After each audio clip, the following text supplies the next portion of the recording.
Welcome, brave souls, to the chilling depths of horror in detail. Today we are going to share scary Skinwalker horror stories. First story, Skinwalkers. I was driving through the interstate late at night on one of those roads where it's just empty as far as the eye can see. It's cold, and there's no light other than the dim beams of my '08 Corolla. I lost data a few miles ago, and I just wanted to be home. I was pressing down on the gas. 60, 60, 70, 80, 90, 100. In the darkness, I suddenly made out a hobbling figure walking across the road. I slammed on the brakes. The brief instant before I ran over that man felt like an eternity. I memorized every feature of his face before I killed him. He was old, with sagging skin and sunken cheeks. He was bald, save for loose pieces of white hair. But what scared me were his eyes. I looked in his piercing blue eyes, and I knew that his death lasted as long as my murder. Was it my fault? No. He was the one crossing a highway in the middle of the night. He was the one who wasn't looking for traffic. He was the one who didn't see my beams. These things do not make death easier. I got out of the car, against my better judgment, and walked through thick blackness to find the body. For a moment, I almost believed I imagined the whole thing. But then there he was. He looked like roadkill. I will spare you the details, except those that are necessary. Reader, I swear to you on all that is holy that that corpse had no eyes. While his skull was damaged, it wasn't so ruined that his eyes should have been gone. But there were just two pits of empty flesh staring back at me. The next hour, I drove at the edge of my seat. I felt eyes in the woods. Maybe they were wild animals. Maybe. I was beginning to gain some confidence when the street lamps came back. Just then, in the distance, a silhouette hobbled across the street. I braked properly this time. When they saw me, they shuffled to my window. Reluctantly, I rolled it down. "Hi," the young man said. He was tall and crouched down to speak to me. "Are you headed down this path long?" "No," I lied. "I'll be taking the next exit." "That's where I'm headed," he replied enthusiastically. "Do you mind if I ride with you for a bit?" I let him in. After an initial period of discomfort, I began to appreciate his presence. His name was James. He was a farmer, and he owned several acres of land in the area. He seemed a bit old-fashioned with his outfit and mannerisms, but he was a decent man. Finally, I asked the question building on my mind. "So, James," I said, "what's got you out so late at night?" His expression darkened. "I'm looking for my father." In the dim light of the street, I could not help but notice how blue his eyes were. I turned my face to look only at the road. "Why? What happened?" "There's blood on your shirt." It took me a moment to realize my nose was bleeding. As I covered it, he began to speak. "My father," he began, "is a very old man. He's lived a long life. He's not strong enough to work anymore, but he gets restless sitting at home. So he goes on walks, hours at a time. He usually doesn't come back until midnight. Isn't that dangerous? Nothing from the forests would harm us." I could feel James' eyes staring into the side of my head. No, I usually trust him to find his way home. But I heard him yell out, "So something may have happened." Did the old man scream as he died? He didn't. I was sure he didn't. But even if he did, it was miles away. Surely this was a different person. It was impossible. "I asked you a question," said James. "Did you see anything?" As the street lamps whizzed past us, James was continuously revealed in light before being hidden in shadow. When the lights shone upon him, he was a friendly-looking man, even if his smile stretched a bit too far. In the darkness, he was completely invisible apart from his shining blue eyes. "No, you're the first person I've seen in a long time." James tilted his head. "Are you sure?" I gripped tight to the steering wheel. "It's been completely empty. It's haven't dash." James grabbed my shoulder. "Look at me," he ordered, and I did. As we passed streetlights, he was covered and uncovered in light. Each time the dim lights revealed him. He took the shape of a different animal. First a fox, then a wolf, then a bear, then a different man, and finally himself. Through it all, his eyes remained that same color. That same shining blue. It occurred to me that I was being preyed upon. "Are you sure?" he asked. So I confessed. I told him exactly what happened, as it seemed from my perspective.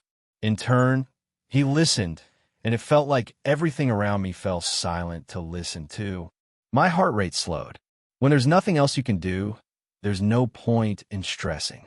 He let go of my shoulder. I had forgotten he was holding on to it. After a long pause, he spoke. As you leave, do not stop for anything. And when you leave, do not ever come back. Those were the last words he spoke to me. I drove alone after that, but for miles I was watched.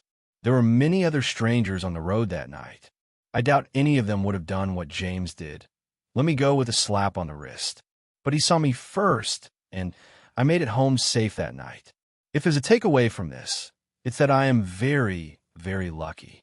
The next time I get the lottery wrong or my packages are lost, I will think of this and remember I have spent enough luck to last several lifetimes.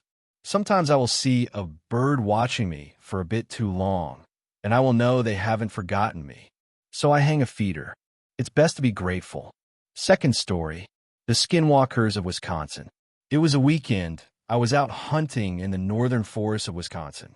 I was walking through the woods. It was near dark when I came across a clearing. It couldn't have been more than 50 feet in diameter. Then I saw it, the largest buck I had ever seen. I then laid down on my stomach and pointed my rifle at its heart. The buck must have heard me as it looked in my direction, but it didn't see me, so it went back to grazing in the field. As I pulled the trigger of my rifle, a large branch snapped behind, and I thought I saw a wolf running off beside me, causing me to flinch and miss my shot, hitting the buck in the side of the torso. As the buck let out a scream, I know I had hit something important as its side was gushing blood. It still ran, but I knew it would die at some point soon from its wound. I just had to follow the blood as it ran. I followed the blood trail for a few minutes before coming across a much larger clearing, at least 300 feet in diameter, and I saw movement at the other end of the clearing. Thinking it was the buck, I got back onto my stomach and chest and aimed my scope at the movement to see what it was, seeing a wolf eating the buck. I was disappointed the wolf had killed the buck before I could, but I just watched it, in awe by the cruelty yet beauty of nature. But then I saw something. Was that a hand where the wolf's paw should be? No, it couldn't be. It must just be a scratch from the wolf. But did it have human teeth? I shifted a bit in my spot to try and see better, snapping a twig. There's no way the wolf could have heard me, but its head then snapped up to me on the small raised plateau I was on. It looked like it had human eyes, and it looked like it smiled at me. And it then stood up on its hind legs, still looking at me, deer's throat gripped in its long-fingered hand. This scared me so much I dropped my rifle, and in the second it took me to look down and grab my rifle again. The wolf was already halfway across the clearing. There was no way it could have gotten there that fast. As I looked back up at it, it stopped running, still looking at me. What the hell? I whispered under my breath, terrified. I stayed where I was and stood up with my rifle aimed at it, still looking at the wolf. There was no way it could be a wolf. But the one thing I've learned from my 16 years of hunting and camping, never turn your back on and run from a predator that was hunting you. The wolf then opened its mouth like it was yawning, but it then let out a scream that sounded part human scream, part howl, and part animalistic screech, as it then looked like the wolf frowned at me like it was disappointed in me standing my ground, before walking back to the deer and crouching down before continuing to eat it, as I then turned and ran for at least an hour back to my car. That horrifying scream playing in my head on repeat before I practically dived into my car. It was the happiest I'd ever been to see that old piece of shit in my entire life as I then drove home. I didn't turn the radio on, I just drove in silence. When I got home, I just cried in my car from fear of what had happened and joy from finally being safe for at least 5 minutes before finally getting out of the car and running into my house, locking every door and window, and pulling every curtain shut. If you ever go hunting in the woods of northern Wisconsin, do not stay if you come across a wolf eating. Those things don't like it when you stare. Third story. My friend has been acting weird since we went camping. I'm sure now it has to be a skinwalker or a changeling, something that takes people and wears them like masks. Everything I found online points to this. All the weird stuff at the campsite, the way Kane's been acting, it all fits. It all fits. I can't sleep anymore. because I know what this means for Kane. He's gone. Really gone. I've spent hours desperately searching for answers, clicking through endless forums and websites until my eyes burned from the blue light. There was this one thing, this tiny sliver of hope about a Navajo healer who might be able to help, but who am I kidding? Once they take your face, it's gone forever. And hell, maybe I'm wrong about everything. Maybe it's not even Skinwalker. The internet's full of lies, and I'm losing my mind trying to separate truth from fiction. I don't know what to do anymore. Kane's gone. Back to the story, you know how in part 1, I said shit had gone a lot worse. Yeah, let me catch you up the rest of the way. Kane had left last night. That's when I went on my internet frenzy of collecting information. I still can't figure out what it wants with my family. This is a long shot. It seems as if whatever entity or force took my friend's face was completely unprepared for the complexity of human relationships and the myriad of connections that come with it. As time passed by, more and more people began to notice the oddities surrounding my friend's disappearance. Whatever it may be, quickly became aware of the growing suspicion surrounding his behavior. Initially, I believe it was merely trying to learn the nature of human life, perhaps learning how to mimic emotions and social cues in order to fit in. But now it has shifted its focus. Now, I can't shake the feeling that it's on the hunt once more, seeking its next victim, its next face to wear like a mask. The uncertainty is what chills me to the bone. Will it target Kane's family? Or perhaps my own family, who remain blissfully unaware? The thought of it preying on an innocent stranger is equally disturbing. The possibilities are endless. What had me stumped is what drives a creature to abandon the wilderness. Perhaps the shadows of the forest no longer satisfied its hunger. Hunger can drive animals to odd things. That morning, desperation drove me to some questionable choices. I found myself following instructions from the darkest corners of the internet, stumbling around my house with burning sage like some cut-rate exorcist. I even caught myself browsing sketchy websites for silver bullets. And when you're seriously considering buying ammunition from someone called Wolf Slayer 420, you know you've hit rock bottom. Kim noticed something was wrong before I even worked up the courage to tell her. During our phone call that afternoon, while the bitter smell of sage still hung in the air, her voice carried that edge of worry I'd been dreading.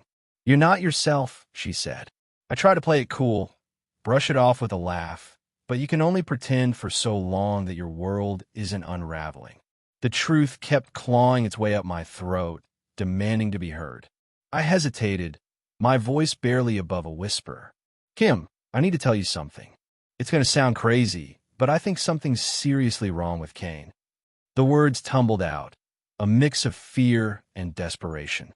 There was a pause on the other end of the line, and for a moment I wondered if she was still there. "What do you mean?" Her tone mirrored the turmoil brewing inside me. I took a deep breath, trying to gather my thoughts. "I don't know exactly, but ever since we went camping, he's been different. He's been stalking my family, watching me, saying things that don't make any sense." My voice cracked as I forced out the words. "Kim, I think he wants to hurt me." The silence that followed was oppressive, weighing heavily on my chest. And then a soft laugh drifted through the phone, sending a chill down my spine. It started as a gentle, amused sound, but quickly escalated into a maniacal chuckle that made my blood run cold. "Sean, don't be silly. Everything is perfectly fine." My heart sank, a sense of unease creeping over me. This wasn't the Kim I knew. "Why are you acting like this?" I demanded, trying to keep my voice steady. "You're the one acting weird, Sean," she shot back, her tone dripping with malice. "Not me." I felt a shiver run down my spine. This wasn't Kim. It couldn't be. "Kim, this isn't you," I said, trying to reason with her. "Did Kane do something to you?" "Sean, everything will click soon." I didn't hesitate. I hung up the phone, my mind racing with worst-case scenarios. Who could I trust now? If my own girlfriend was under some kind of mind control, how long would it take for whatever was terrorizing me to claim everyone I loved? I dove deeper into my research, desperate for answers. That's when I stumbled upon more legends of skinwalkers, witches in animal clothing, with the power to manipulate minds and take on human form. I was in over my head, but I had no choice. I had to stop this before it was too late. Every creak of the floorboards, every rustle of leaves outside, made me jump. I felt like I was being watched always. The birds perched on the power line outside my window seemed to be staring at me, their beady eyes boring into my skin. Even my neighbor's dog, once a friendly companion, now seemed sinister, its gaze following me wherever I went. I didn't know how to escape this hell I was trapped in. I was losing my grip on reality, and there was no one to turn to. I tried calling Joshua multiple times, but he didn't answer. A creeping sense of dread whispered in my ear that maybe Cain had already struck, that maybe it had taken one of their faces, and maybe it was already too late. I tried calling Cain, but he didn't pick up either. The silence was deafening, and my mind was racing with even more worst-case scenarios. And then, a message from Diane's phone. Cain's mom. Hi, Sean. My heart skipped a beat as I hesitated, unsure how to respond. Diane? What's up? Haha. Diane. I tried again. Haha. I knew then that my worst fears had come true. Cain. I typed, but the text said read below it, and no reply was sent. The silence was yet again oppressive, a heavy weight that crushed my chest again. I knew that Cain had taken his mom's face, that Cain and Diane were probably dead, with no chance of returning. I collapsed onto my bed, knees pressed to my chest, and my face buried in my hands. The tears flowed like a river, and I wept for what felt like hours. I was losing control of my life, and I knew it. The thought of being helpless, of being unable to save my friend, his family, or even myself, was suffocating. As I sat there, consumed by despair, I realized that these logs were my last hope. If anyone ever saw this, I wanted them to know the truth. Don't go camping. If you do, bring sage, a silver bullet, and some gall, because that's what it'll take to survive whatever is happening to me. I took a deep breath, wiped away my tears, and steeled myself for what was to come. I would do more research, try to find a way to stop this, no matter how slim the chances. And then my phone rang. Joshua. He didn't say why, but he told me to come to the house immediately. My heart skipped a beat as I hesitated, unsure if I could trust him. But I knew I had to take the risk. I snuck into my mom's room and grabbed the gun she thought we didn't know about, hidden in her underwear drawer. It wasn't a silver bullet, but it was better than nothing. At least, if something happened, I'd be prepared. I took a deep breath, feeling a sense of trepidation wash over me. What was waiting for me at Joshua's house? Was it a trap, or a chance to finally uncover the truth? I didn't know, but I was ready to face whatever was coming my way. I'm writing this as I'm on my way to Joshua's house, my heart racing with every passing mile. I have no idea what to expect, but I know it can't be good. I'll write more after whatever happens, but for now, I'm praying to whatever God is listening to keep me safe. I'll need it. Oh God, this is so much worse than I thought. I had just arrived at Joshua's house, and my mind is reeling. There are 5 cop cars parked outside, and I can feel a sense of dread creeping over me. I got out of my truck, and that's when Joshua came charging at me like a linebacker, tackling me to the ground. I felt my head hit the concrete, and a searing pain shot through my skull, like a migraine mixed with blunt force trauma. As I struggled to catch my breath, Joshua screamed at me, his face twisted in rage. What happened to Cain? What do you know, you little shit? Spit flew from his mouth, hitting me in the face, and I felt a wave of fear wash over me. The police officers rushed over, pulling Joshua off me, but not before he landed a few more blows. Mr. Dunham, calm down, one of them shouted, but Joshua was beyond reason. You know something you're not telling me. You see what he did to my Diane. What did you do to my son? I couldn't focus on the pounding in my head, not with Joshua's anger and fear radiating towards me like a palpable force. He was right, of course. It was my fault. I didn't stop Cain from going into those woods, and I didn't tell anyone when he started acting strange. Now it's too late, and I'm left to face the consequences. As I looked up, I saw Diane laid out on the living room floor. She looked peaceful, like she was finally at rest, but that illusion was shattered when I saw the hole in her chest. It was a ragged, brutal wound, with bits of flesh scattered everywhere. I felt a wave of nausea wash over me, and I vomited all over the side of the road. The cops picked me up, checking me for a concussion, but I couldn't take my eyes off Diane's body. This was a crime scene, a scene of horror, and I was right in the middle of it. The police asked me if I knew anything, but I hesitated, unsure of what to say. I wanted to tell them everything, but I knew I'd sound crazy. Maybe Kane had already gotten to them, too. They asked me if I wanted to press charges against Joshua, but I shook my head. No, that's really not necessary. He's just a hurt husband and father. As I walked up to the car where they'd put Joshua, a cop stuck her head out the window. Might not be a great idea, champ. He's not well. But I had to try. I looked at Joshua, who seemed broken, confused, and scared. I could relate to that. Look, Joshua, if I did know anything, I would tell you, or the police, I said, trying to reassure him. But he just looked at me, his eyes filled with anger and suspicion. You know why Kane hasn't been acting right? I hesitated, unsure of what to say, but then someone shouted from near the house, "Officer Gillis, get over here." The cop rushed out of the car, leaving me alone with Joshua. That's when I broke, telling him everything. Look, after we went camping, Kane hasn't been right. I think whatever came back wasn't Kane. I'm so sorry, Joshua. I really didn't know this would happen. Joshua's face twisted in rage, and he spat at me. I've lost my wife, and that's all you can give me? My son is some mythical creature. I knew I had to get out of there fast.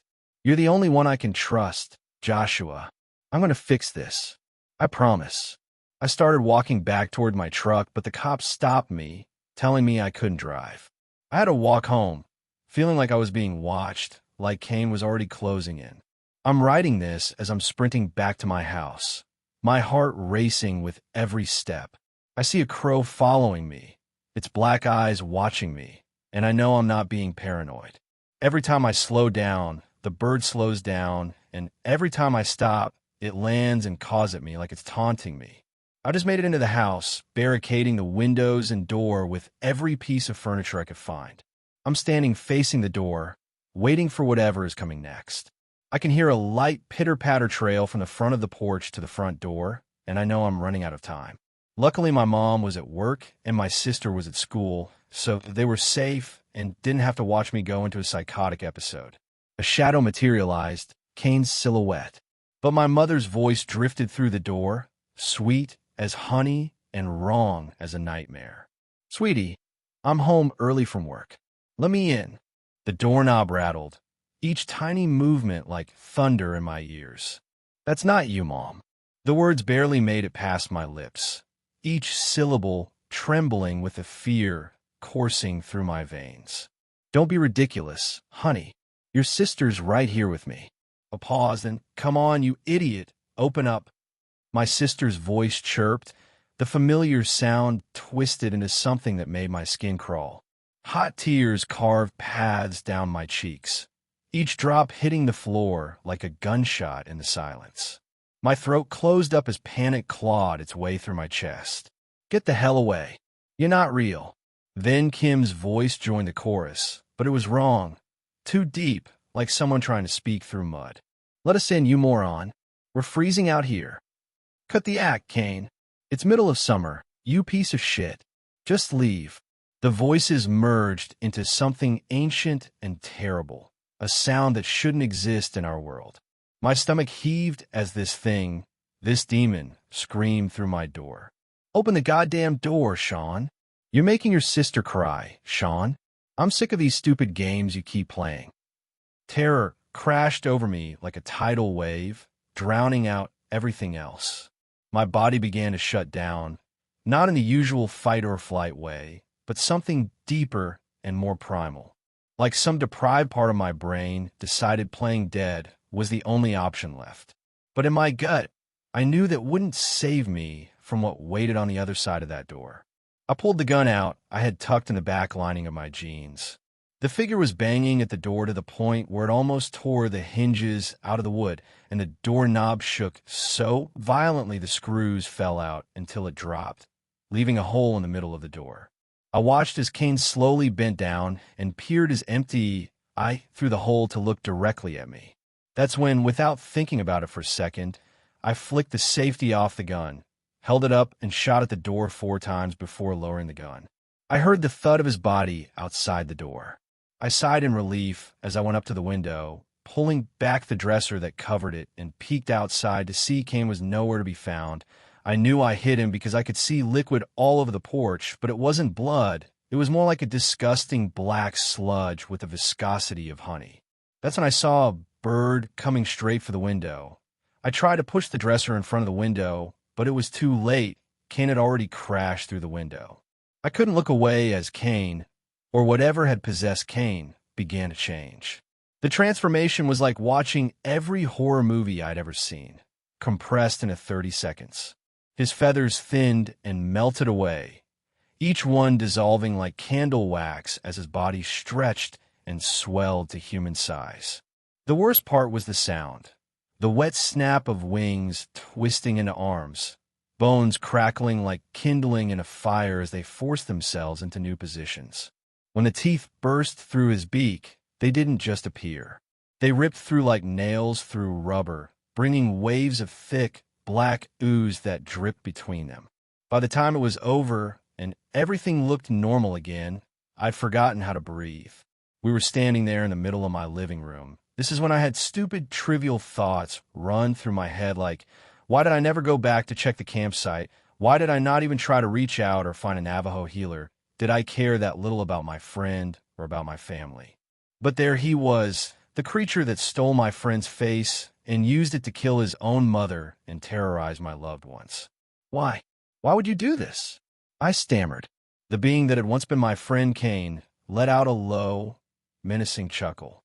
The sound sent shivers down my spine, and I felt a cold sweat break out on my forehead. It wasn't even trying to mimic Kane's voice anymore. Instead, it spoke in a strained, raspy tone. Lived 100 years. 100 life forms. 100 places. I took a step back, my mind reeling. Okay, why come here then? Nowhere else to go. What do you mean? The being's eyes seemed to bore into my soul. My people. They were coming. Hungry. I had nowhere to run until he showed up. I knew exactly what it was talking about. You mean on our camping trip? The being just stared at me, its empty eyes seeming to suck the life out of me. And then, in a voice that was perfectly eerily Kane's, it said, "Goodbye, Sean." For a second, I thought it was really Kane, that somehow he had managed to break through the creature's control and was saying his final goodbye. What happened next is almost too horrific to describe. I'm not sure I can even type it out, but I have to try. I have to make sure that someone knows the truth. He began throwing up that black sludge everywhere. The first drop hit my floor like tar, viscous and darker than midnight. Then my friend's body convulsed, and everything went to hell. His mouth stretched impossibly wide. A black waterfall of putrid sludge cascading out, bringing with it a stench that made me think of rotting corpses left in summer heat. The liquid spread across my hardwood floors like living oil, seeking corners, creeping under furniture. That's when I heard it. The wet crack of bones shifting beneath skin. His rib cage moved like something was pushing out from inside, each snap echoing through my living room like gunshots. The bones didn't just break, they exploded outward, each new puncture weeping that same dark filth. The thing that used to be my friend sat there, a human colander dripping corruption, while my living room transformed into a lake of that same corruption. The bile rose before I could stop it, my stomach turning inside out as I struggled to make sense of what I was seeing. Maybe it was the concussion or what was before my very eyes. From the ragged holes in his chest, pale fingers emerged like pale worms after rain. But these weren't burrowing down, they were reaching out. They curled around the edges of his flesh, and then came the sound. I'd torn paper all my life, but this was different. Wet. Wrong. The sound of skin giving way was like wet leather being slowly shredded, each horrible tear punctuated by a sound I can only describe as a sick, wet pop. The fingers worked methodically, clumsily, like a child opening a Christmas present in the dark.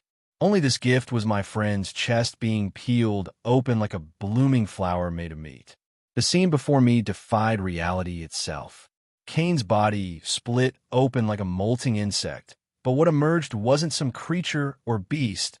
No, it far much worse. A figure crawled out, leaving behind Kane's empty flesh like a discarded coat. My heart stopped, standing there, dripping with dark sludge that seemed to evaporate into nothing. Was me. Every detail was perfect. The same clothes, the same slightly disheveled hair, even the small scuff on my left shoe. Death would have been a mercy compared to this moment. I thought that since this entire thing began, but now, staring into my own eyes from across the room, I knew it with crushing certainty. Everything's going to be okay, he said calmly to me, in my voice, perfectly. There was no deviation or falter. This creature had perfectly become me. I didn't even know if I was myself anymore. I made a beeline for my room. Everything I own is pressed against my bedroom door. My dresser, my desk, even my mattress. But I can hear the wood starting to splinter, and I know it's not enough. It was never going to be enough. Kane's words still echoed in my head. None of this made sense. I couldn't save Kane. I couldn't save his mom. I couldn't save his dad from his descent into madness. I failed them all. Mom, Shelley, I'm writing this for you. I love you. I'm sorry I couldn't stop this. God, I'm so sorry. And Kim, if you're still you, if that thing hasn't gotten to you yet, I need you to know something. The fight we had, when you said I was losing it, you were right. I just wish I'd been wrong. My hands are shaking as I type this, but you all need to know. Stay out of the woods. When you hear those sounds, those impossible sounds, run and watch your friends. Watch them closely, because if they change, it happens fast. One moment they're themselves, and the next, well, it's something wearing their skin. The door frame is giving way. The hinges are tearing from the wall. I can hear it breathing on the other side. If you're reading this, if you ever meet someone calling himself Sean H. Leroy, that's not me. But by then, it's probably already too late for you. The door's splitting down the middle now. May God help us all, because nothing else can. Fourth story. A skinwalker has been stalking me. I live in Minnesota. Not a lot of interesting things happen here. I'm aware that I'm not supposed to talk about this, but I need to get this out so others know what to do if one of these creatures start hunting them. It happened around last March. I was behind my house where a small playground is located. It was around 9 p.m., and I was bored, so I was on the swing for around an hour, listening to music. After a while, I got off the swing and looked behind me. I saw something across the field and under the trail light. It was tall, way too tall, around 8 feet tall after I went to the light the next day and measured it. Even though this thing was far away from me, like around 70 feet away, I could see it clearly. Its skin was disgustingly pale and was far too tight, ripping at the joints and squeezing onto the body. Its smile, it was a real one. It was trying to imitate a smile. It was twisted and sickening, the teeth a mix of animal and human, way too many to fit in its mouth. I could barely see its eyes. I couldn't tell what color they were, but they were glowing from the trail light. I immediately teared up once I processed what this thing was. I refused to look away from it. I slowly backed up, keeping my eyes on it. I slowly opened the gate to my backyard and shut it as quietly as possible. I slowly walked up the steps to the back door and didn't look away until the back door was shut and locked. I quickly went to my mother's room to just hang out with her and calm down, but I didn't tell her about what I saw. She doesn't believe in these creatures. Later that night, I was on the phone with my friends when I heard a tapping on my window. It was a rhythmic sound, not random like a bird or a bush hitting it. He immediately started crying. This was before I knew what to do. I quickly told my friends what was happening as the tapping moved from the window to the wall beside the window. My bedroom is in the basement, so my window is against the ground. My cat immediately went to the wall where the tapping was and wouldn't get away from it. I called my stepdad, crying that there was someone outside my window. I refused to look, though. I was so terrified. My stepdad quickly went outside to see who the hell was outside and making me so terrified. When he came back, He told me there was nothing and that my imagination was probably playing tricks on me. I didn't sleep that night. After a few weeks, I was at my biological dad's house. I told him what happened, and he immediately became terrified for me. He understands these creatures all too well. He told me what to do and what not to do if it tires to get to me. Once I was back at home, I was on the phone again. It was around 11 at night, and I went upstairs to feed my cat. I then looked outside and saw something, a deer. He watched it for a moment before realizing it wasn't a deer. It was the thing, wearing a deer's skin. It was melted onto its body and covered in blood. I could see the pale arms under the hooves blending in with the snow. I panicked and told my friends what was happening. I ran to my bathroom and locked myself inside. I called my dad and told him what happened. He quickly told me to yell, "In the name of Christ, I command you to stop." He explained to me that Christ was a command and a kind of power, not a person. Me and my father are agnostic, so this makes sense to us. I screamed and cried. "In the name of Christ, I command you to stop." I stayed in there for an hour while my boyfriend tried to calm me down on the phone. My dad had gone to the woods and screamed into them and at the creature, demanding it leaves me alone.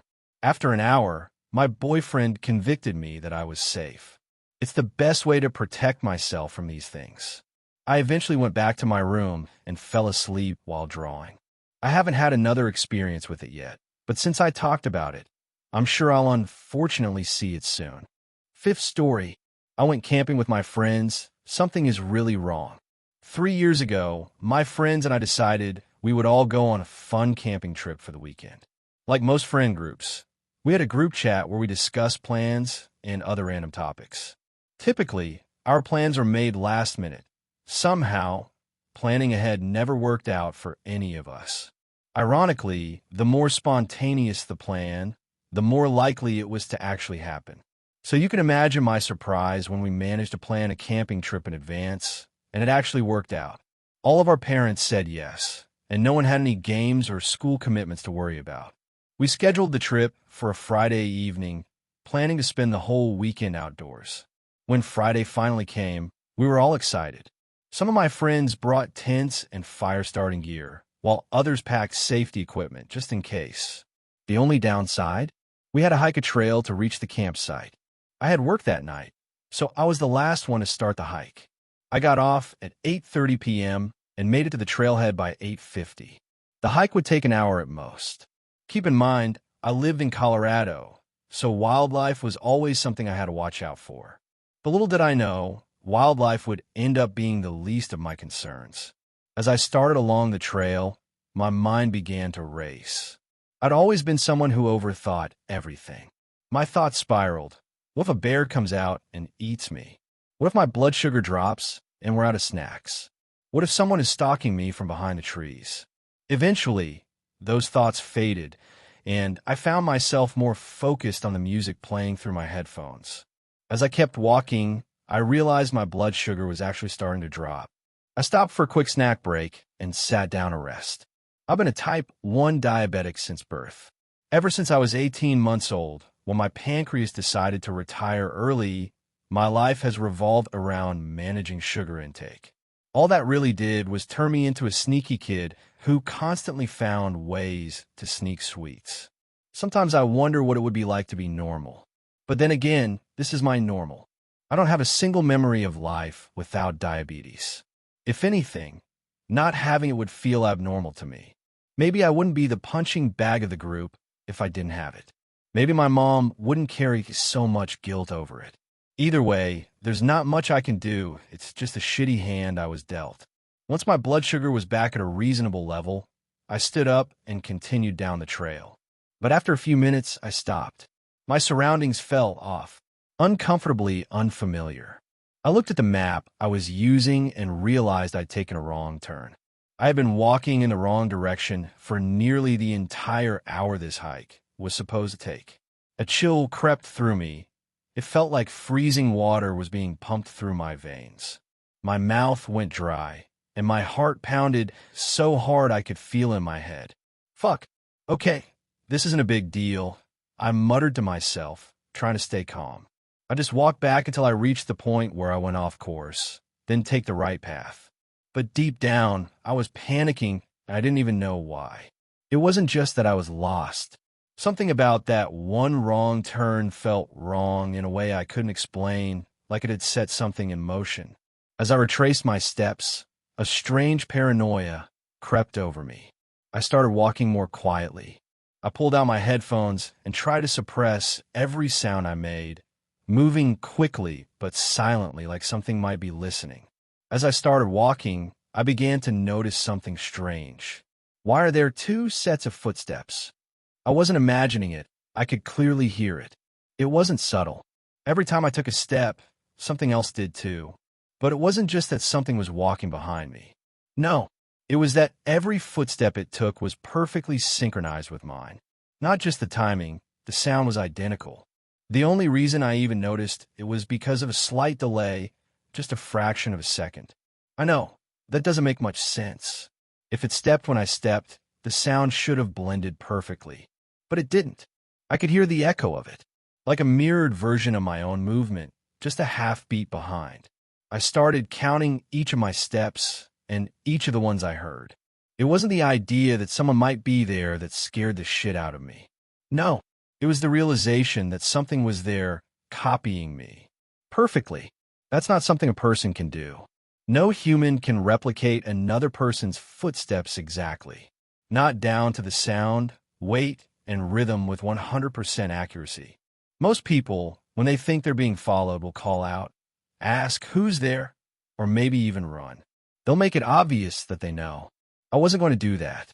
I decided to play it smart. Act clueless. The plan was simple. Keep calm, walk like everything was fine, and the moment I reached the parking lot, run to my car, lock the doors, and get the hell out of there. I started texting my friends about what was happening. None of them took it seriously at first. One of them even joked, record it.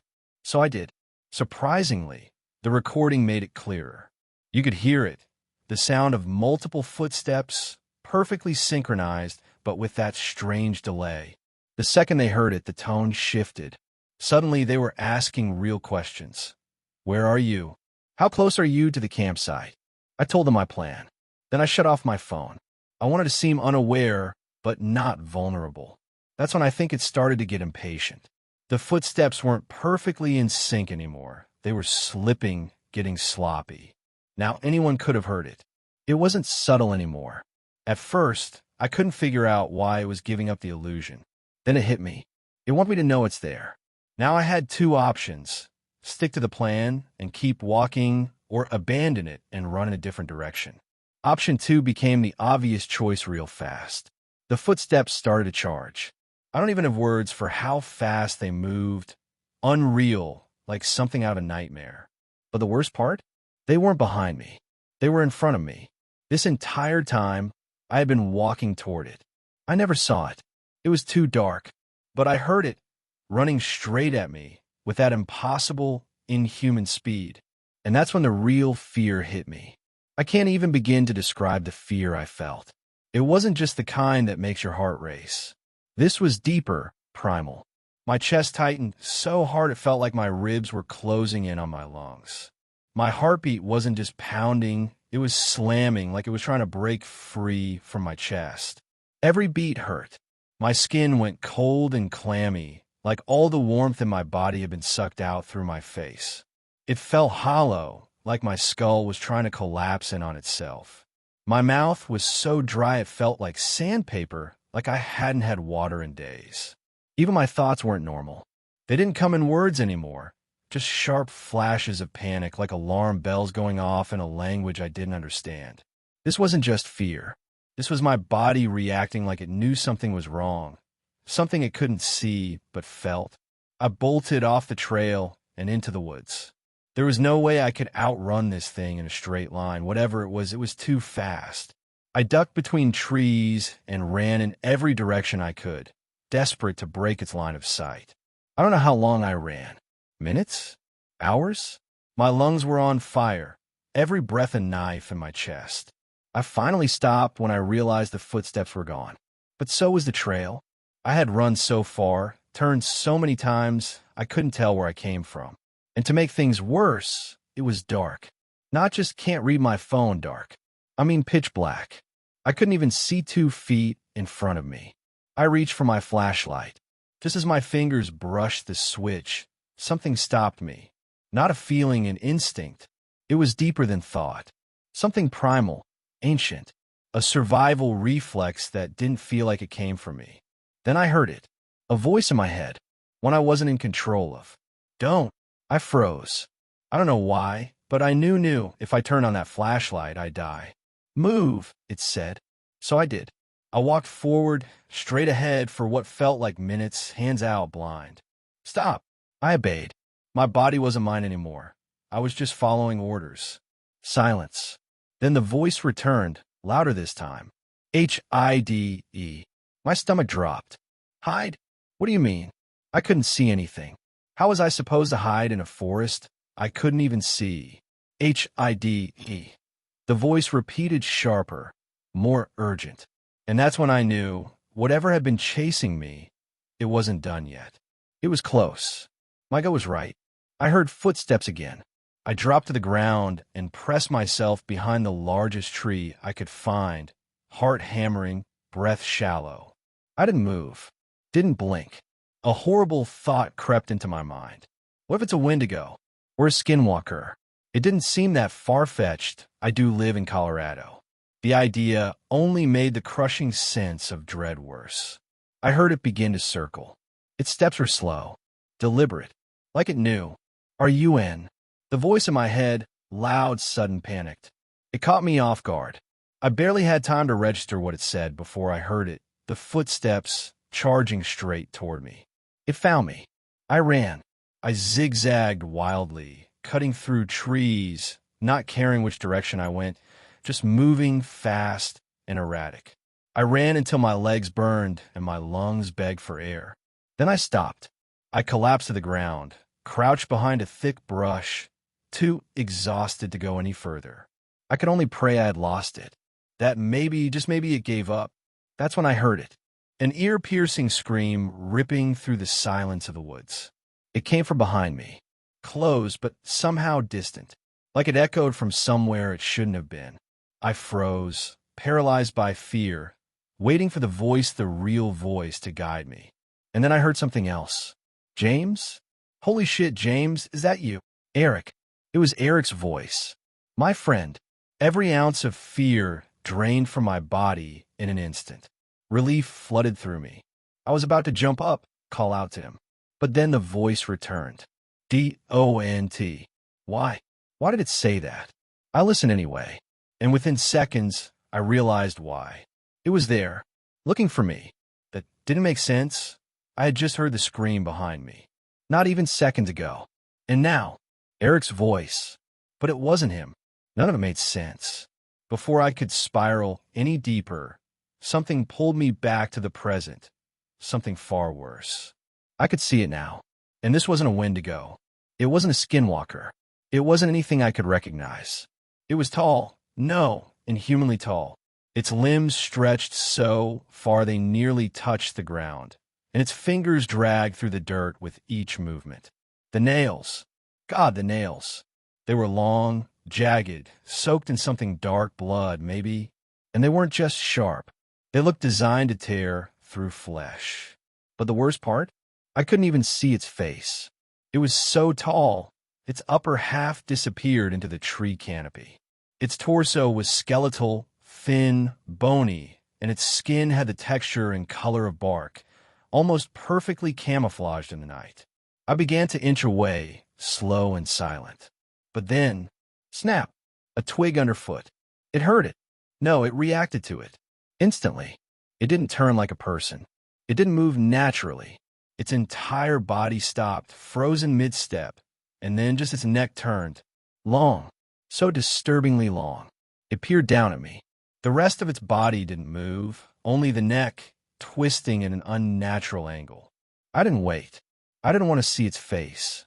I ran. The voice screamed in my head again, this time with pure, urgent panic.